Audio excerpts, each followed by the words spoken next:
तस्वीरें आपने भी देखी, मैंने भी देखी, आज की प्रेस कॉन्फ्रेंस हम सब ने देखी।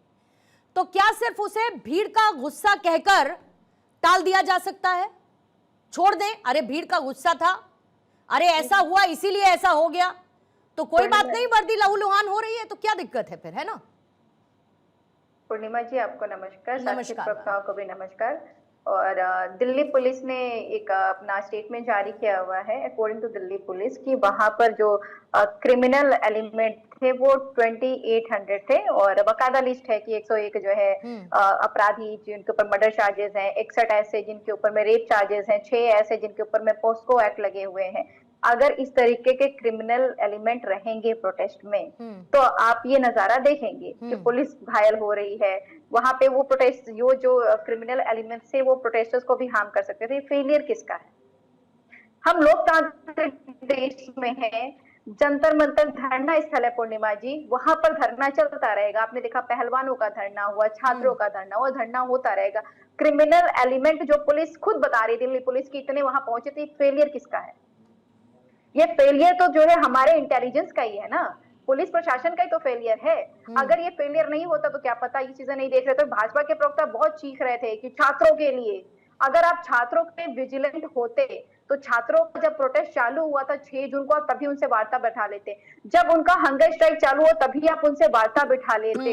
जब अभी ने कहा कि जब 20 तारीख को उन्होंने अनाउंस किया कि वो मार्च करेंगे पार्लियामेंट तक के लिए, तब हमने जो है लगा दिया धारा 163 लगा दिया, बीएनएस की धारा। तो तब तो ये फिर देश में होता रहेगा। कोई प्रोटेस्ट करने के लिए बैठेगा, वो कहेगा कि अब हम मार्च निकालेंगे, तो आप कहेंगे कि नहीं अब जो है धारा 163 लगा दिया। कोई एप्लीकेशन देगा आपको कि जो है हम प्रोटेस्ट करना चाहते, कहेंगे नहीं हमने धारा 163 लगा दिया, आप कल प्रोटेस्ट नहीं कर सकते हैं। ऐसे नहीं चलता ना देश।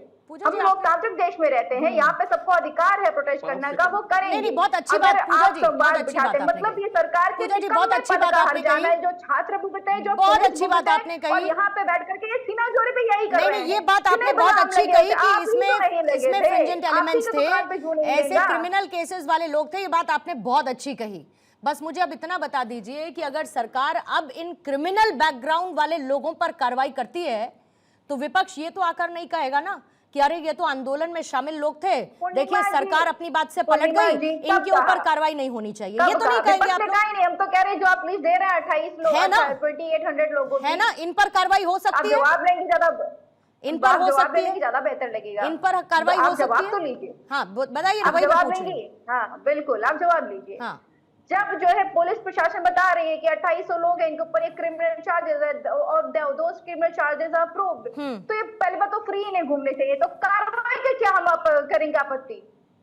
भाई ये फ्री कैसे पहुंचे? तो बच्चों का थ्रेट थे ना वहां पे, आपने वहां पे जाने कैसे दिया इन लोगों को? इन लोगों को पहले ही जेल में चले हो जाना चाहिए था। अभी आप पर कार्रवाई होगी, वो तो हो ही जाना चाहिए था। अच्छा। उसके लिए कौन कह रहा है? हाँ, उसकी आड़ में जो है जो छात्रों को पीटा जाए, अब जो है बिना पुलिस यूनिफॉर्म के पीटा गया, जाके छात्रों को ना परेशान किया जाए। ये जो 2800 आपको लगता है जिनको पर क्रिमिनल चार्जेस, ऋषभ जल्दी से 30 सेकंड्स में इसका जवाब देंगे, फिर कौशिक साहब माफी चाहूंगी थोड़ा डिले के लिए, आती हूं। पूजा जी आड़ में किसी को परेशान पूजा जी जवाब लीजिएगा। आपने जो प्रश्न उठाया ना कि क्यों घूम रहे थे, पता है आपको? बेल पे बाहर होना with the order of honourable court. आपके राहुल गांधी जी भी बेल पे बाहर है, तो उनको उठा के जेल में डाल दे। संसद जाने दे या ना दे, संसद जाने दे या ना दे, बीच में नहीं बोला था। अगर कानून के नियम के तहत कोई बेल पे बाहर है, कानून के नियम के तहत कोई पेरोल पे बाहर है, कानून के नियम के तहत कोई छुट्टी पे आया हुआ है, तो मैडम वो कानून के तहत बाहर था और उसके बाद उसकी मंशा के संसद जलाने की होगी तो पकड़कर ठोकेंगे ही, रोकेंगे नहीं। ये नीति स्पष्ट है। छात्रों के साथ बार बार कहता हूं कोई जाति नहीं होगी, लेकिन दंगइयों को सपोर्ट करना बंद कीजिए। इतना स्तर राजनीति का मत गिराइए कि गाली गलौज को सपोर्ट करेंगे, दंगइयों को सपोर्ट करेंगे केवल इसलिए क्योंकि 12 साल से सत्ता नहीं मिली है। कितना चिंता की बात है, मतलब कोई बात ही नहीं कर रहा उन परिवारों के बारे में जिनके अपनों ने सिर्फ वर्दी पहन रखी थी, इसीलिए इस कंसर्न को ढक दिया गया, कवर कर दिया गया कि नहीं ये तो पिटेंगे, इनके खून निकले तो निकले, हम तो मारेंगे, हमने कवर कर दिया सब उसे। तो मिश्रा जी ने पहले ही कह दिया ना पूर्णिमा जी, कि जब कुछ ऐसा होता है तो सत्ता पक्ष ही खड़ा होता है पुलिस के साथ, विपक्ष नहीं खड़ा होता, और विपक्ष में कोई भी हो और सत्ता पक्ष में कोई भी हो। ये पहली बार नहीं है कि पुलिस कर्मियों के साथ कुछ हो रहा है तो विपक्ष उनके साथ खड़ा होगा। विपक्ष कभी नहीं खड़ा, विपक्ष हमेशा वही राजनीति करता है जो उनको सूट करती है। और इस आंदोलन के बाद एक बात तो निकल के स्पष्ट आ गई कि अपराधी प्रवेश न कर पाए आंदोलन। अब अपराधी प्रवेश न कर पाए, इसका मैकेनिज्म सरकार को बनाना पड़ेगा। जैसे बड़ा कोई वीआईपी आता है तो उसको निकाला जाता है एक सिस्टम के तहत जांच करके, तो अब ऐसा सिस्टम होगा दिल्ली में कि आंदोलन हो तो उनके चेहरे रिकॉग्नाइज किए जाए तब अंदर जाने देंगे। या तो पुलिस ने कह दिया आप अपराधी हैं वापस चले जाएंगे, तब विपक्ष स्वागत करेगा उसका।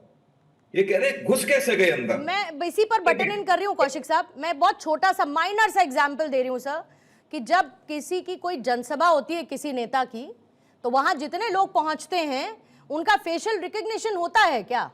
इतने हाईली एडवांस हम हो गए हैं कि भाई फेशियल रिकग्निशन, अच्छा जिसका क्रिमिनल बैकग्राउंड है वो घुसेगा ही नहीं जनसभा के अंदर, तब तो भीड़ भर दी जाती है, बसेस भेज दी जाती है, आओ 500 भर भर के लेकर आओ इनको। उर्मा जी, विपक्ष का तो यही कहना है ना, विपक्ष तो यही कह रहा है ना कि वो अंदर कैसे चले गए, आंदोलन में सम्मिलित वो कैसे हो गए, यदि वो अपराधी थे और अब दोबारा आंदोलन हुआ और ऐसा मैकेनिज्म दिल्ली पुलिस ने तैयार किया कि आंदोलन से पहले हम ये जांच करेंगे कि वो अपराधी है कि नहीं है, तब विपक्ष क्या कहेगा? तब विपक्ष ये कहेगा कि नहीं साहब अब इसका सिस्टम क्या होगा कि नहीं तो हमारे लोगों को भी अपराधी बना करके वापस कर रही है पुलिस। ये कौन सा तर्क हो सकता है? ये जो अपराधी है वो अपराधी है, यदि वहां सिस्टम कानून व्यवस्था को ध्वस्त किया है तो किया है, चाहे वो किसी पार्टी। अब एक और चीज निकल के आती है, बार बार आ रहा है कि साहब जो जिन लोगों ने पुलिस पे लाठीचार्ज किया है, पत्थरबाजी की, वो बीजेपी के आरएसएस के कार्यकर्ता हैं। ये तमाम लोग कह रहे हैं। तो फिर जेल में रहने दो, कानूनी कार्रवाई उनके ऊपर होने दो, फिर क्या बात का दर्द है? यदि वो आरएसएस और बीजेपी के कार्यकर्ता ही हैं और उन्होंने पुलिस के ऊपर पत्थरबाजी की है और वो अपराधी प्रवृत्ति के व्यक्ति हैं, तो कानून को दंड देने दो। विपक्ष को तो फिर स्वागत करना चाहिए कि ऐसे लोगों के खिलाफ जो बीजेपी आरएसएस के कार्यकर्ता हैं, उनके खिलाफ पुलिस कार्रवाई कर रही है, स्वागत योग्य है।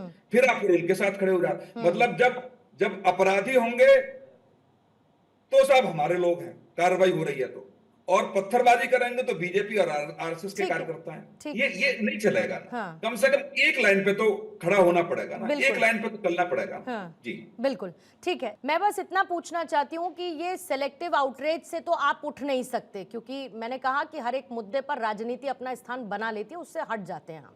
लेकिन क्या ये जरूरी नहीं कि जिन लोगों ने पुलिसकर्मियों पर, जो भी अराजक तत्व थे पुलिसकर्मियों पर हमला किया, उनकी पहचान होनी चाहिए और उन पर कड़ी सजा उनको मिलनी चाहिए? जो कहा गया दोषियों को बख्शा नहीं जाएगा, तो इसमें फिर कोई फिल्टर नहीं हो सकता। देखिए पूर्णिमा जी, ऐसा है, हेलो सर सुन पा रही हूं मैं आपको। देखिए पूर्णिमा जी, ऐसा है कि मास वायलेंस जब होता है, जो प्रोटेस्ट हुआ, ठीक है प्रोटेस्ट हुआ, अब ये कहना कि साहब क्रिमिनल्स जाएंगे और जो क्रिमिनल्स नहीं है, क्रिमिनल्स क्यों गए, क्यों चले गए, पुलिस ने क्यों नहीं रोका, ये तो खैर बड़ी मतलब ऐसी बात है जिसका कि कोई तर्क वो नहीं है।